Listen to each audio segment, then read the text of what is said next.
Hello guys, this is Rome Tips. Today I show you how to cancel YouTube Premium subscribes on mobile YouTube app.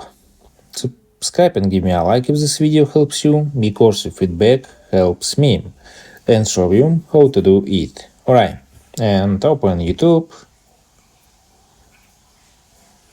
and click on right corner your profile and click on right corner and settings.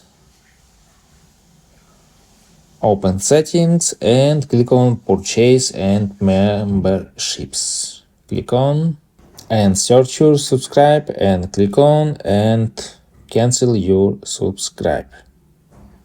And that's all.